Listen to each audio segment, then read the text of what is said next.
নমস্কাৰ মোৰ প্ৰাঞ্জনা আসাম চেনেলটোলৈ আপোনালোক সকলোকে পুনৰবাৰ স্বাগতম জনাই আজিৰ ভিডিঅ'টো দেখাবলৈ ওলাইছো আজি যেহেতু বৃহস্পতিবাৰ আৰু বৃহস্পতিবাৰে আমাৰ ঘৰৰ সকলোৱে নিৰামিষ খাওঁ আৰু নিৰামিষ বুলি আজি নিৰামিষ থালিত বনাম বুলি ভাবিছিলো ভেদাইলতা আৰু ভেদাইলতা বুলি ক'লে মই ক'ত আহোঁ আপোনালোকে আগৰ ভিডিঅ'ত দেখিছে যিহেতু আমাৰ আম গছত ভেদাইলতা লাগি আছে মই আগতেও দেখাইছো তো আজি ভালকৈ ভেদাইলতা পাত কেইটামান ছিঙি লৈছো মানে কিবা এটা স্পেচিয়েল বনাম বুলি ভাবিছিলো এইফালে ছিঙি লৈছো ডাঙৰ ডাঙৰ চাই আৰু লগতে এইটো আম দেখিছেনে মুখা মুখা কৰি আছে কিন্তু আজি মই তাক নাখাওঁ ভেদাইলতা খাম আৰু সেই কাৰণে ভেদাইলতা পাতকেইটা ছিঙি লৈছো ছিঙি লৈ এতিয়া কি বনাওঁ আপোনালোকক দেখাই যাম আৰু আপোনালোকে ভিডিঅ'টো স্কিপ নকৰি শেষলৈকে চাব এতিয়া ছিঙি হৈ গ'ল আৰু বলক এতিয়া কিটচেনত যাওঁ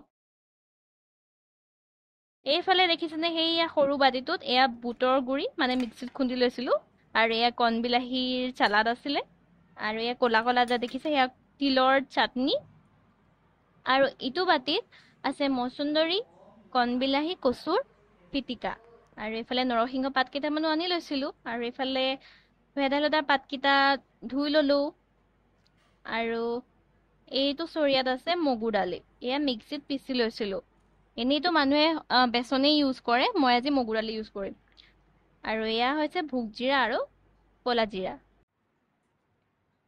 এতিয়া গোটেইখিনি ভালকৈ মিক্স কৰি ল'ম বুটৰ গুৰিখিনি দি দিলোঁ আৰু এতিয়া দি দিম ভোগ জিৰা ক'লা জিৰাখিনি দি দিম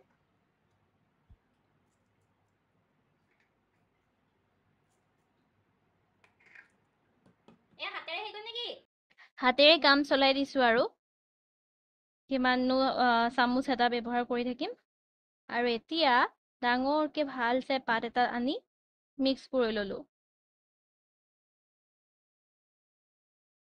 আপোনালোকে চাগে এনেকৈ বেচন দি খাইছে মগু দালি তেনেকৈ ইউজ কৰি এনেকৈ খোৱা নাই খাই চাবচোন খাবলৈ বহুতেই টেষ্টি হয় আৰু এতিয়া ভালকৈ মিক্স কৰি ল'লোঁ যেতিয়া কালিৰ নিচিনাকৈ দুইফালে দুখন কেৰাহী পাতি দিম কাৰণ ইমান গৰমত 37 ডিগ্ৰী চেলচিয়াছত কিটচেনত জুইৰ ওচৰত সোমাই থকাটো ইমান সম্ভৱ নহয় তো সেইটো কাৰণে সোনকালে হওক বুলিয়ে দুখন কেৰাহী পাতি দিছোঁ আৰু দুইখনতে তেল দি ল'লোঁ তেলখিনি গৰম হোৱা মানে ইফালে আকৌ ভালকৈ আৰু অলপ সানি ল'লোঁ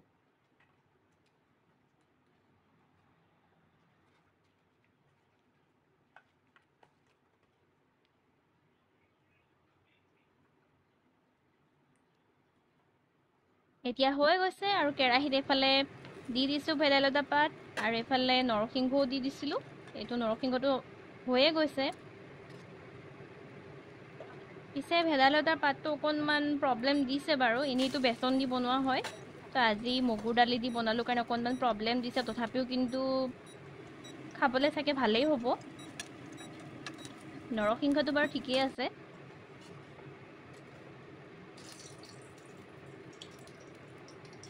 আৰু এইফালে বনাই হৈ গৈছে আৰু আমাৰ মিমিও মানে গুণ পাই পুৰা লোভ লাগি গৈছে কাৰণে ওচৰত ৰখিয়ে আছে আৰু এতিয়া যিহেতু বেছি গৰম লাগি গৈছে জুইৰ ওচৰত ৰখি ৰখি তো পাতৰ আকাৰ চেঞ্জ হৈ গ'ল যিটো বনাম বুলি ভাবিছিলোঁ সেইটো গৈ বেলেগ কিবাহে হ'ল এইফালে পকাই দিলোঁ আৰু উপায় নাই খাবলৈ ভাল হ'লেই হ'ল আৰু নহয় জানো আৰু এইফালে লৈছিলোঁ তিতা কেৰেলা কেইপিচমান কাটি লৈছিলোঁ সেই কেইপিচো ইখন কেৰাহী তেল অকণমান আছে কাৰণে তাতে ফ্ৰাই কৰি দিম বুলি ভাবিলোঁ আমাৰ অৱশ্যে বৃহস্পতিবাৰে নিৰামিষ খাওঁ যদিও বৃহস্পতিবাৰে আমাৰ আইটেমবিলাক বেছিহে হৈ যায়গৈ আৰু এইফালে আমাৰ হৈয়ে গৈছে আৰু মোৰ এয়া দেখিছেনে চেহেৰা গৰমত ঘামি ঘামি বনাই আছোঁ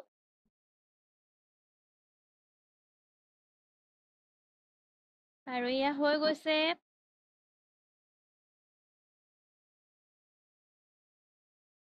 আৰু এইফালে তিতা কেৰেলাও হৈ গ'ল আৰু এইকণ বাকী থাকিলে সেইকণনো কিয় থাকি যাব নহয় জানো তাৰকো কিবা এটা বনাই দিওঁ তো এয়া অকণমানিকৈ পকৰি এটাকে বনাই দিছোঁ আৰু কিনো কিয় থাকি যাব নহয় জানো এয়া দেখিলে পকৰিও হৈ গ'লে তো এতিয়া দুপৰীয়া ভাত সাজ ৰেডি কৰোঁ এয়া কচু কণ বিলাহী পিছে আপোনালোকৰ কণবিলাহী আছেনে বাৰু এতিয়া? কাৰণ যিহে বৰষুণ দিছিলে, বৰষুণেতো চব ধ্বংসই কৰি দিলে। আমাৰ কিন্তু আছে, আমাৰ কাৰণ হেন্দালিত লগাইছিলোতো। মায়ে লগাইছে অৱশ্যে, এইবিলাক চব মাৰ খেতি। আৰু এয়া হৈছে আজিৰ মেইন গৰাকী। তো এয়া কাঁহীত সজাই দিলো, এয়া নৰসিংহ। আৰু এইকেইটানো কিয় থাকি যাব নহয় জানো, সিহঁতকো দি দিছো চাইডতে। আৰু এয়া হৈছে মাটিৰ দালি, কণবিলাহী দি বনোৱা, মায়ে বনাইছে অৱশ্যে। এয়া তিতা কেৰেলা আৰু লগতে এয়া থাকি যোৱা পকৰি দি দিছো লগতে, সিনো কিয় থাকি যাব। আৰু এইফালে নেমু এপিচত দি দিছো। আৰু এইবিধটো থাকিয়ে গৈছিল, দেখিছানে কাঁহীত নোজোৰাই হৈ গ'ল। এয়া অৱশ্যে মায়ে বনাইছিলে। দেখিলে কাঁহী একদম লোড নোলোৱা হৈ গৈছেগে, হিলি গৈছে কাঁহী। তথাপিও মই কৈছিলো বৃহস্পতিবাৰ দিনা আমাৰ আইটেম বেছিয়ে হৈ যায়গৈ, নিৰামিষ যদিও। তো এয়া হৈ গ'ল আমাৰ আজি দুপৰীয়া ভাত সাজ। কেনেকুৱা লাগিছে কমেণ্ট কৰি জনাবচোন দেই। ইমান গৰমত বনাইছো দেখিছেনে। যিয়ে নহওক খোৱাটো মেইন বাৰু, গৰম ঠাণ্ডানো কি আহি থাকিব গৈ থাকিব। তো এয়া হৈ গ'ল মোৰ বনোৱাৰ পিছৰ মানে মুখৰ আকৃতি বুলিয়ে কৈছো। দেখিছেনে ঘামি জামি অৱস্থা নাই। পিছে আজিলৈ আহোঁ আৰু। ভিডিঅ'টো যদি চাই ভাল পালে লাইক কমেণ্ট এটা কৰি দিব আৰু চেনেলটো ছাবস্ক্ৰাইব কৰি দিব। Bye bye.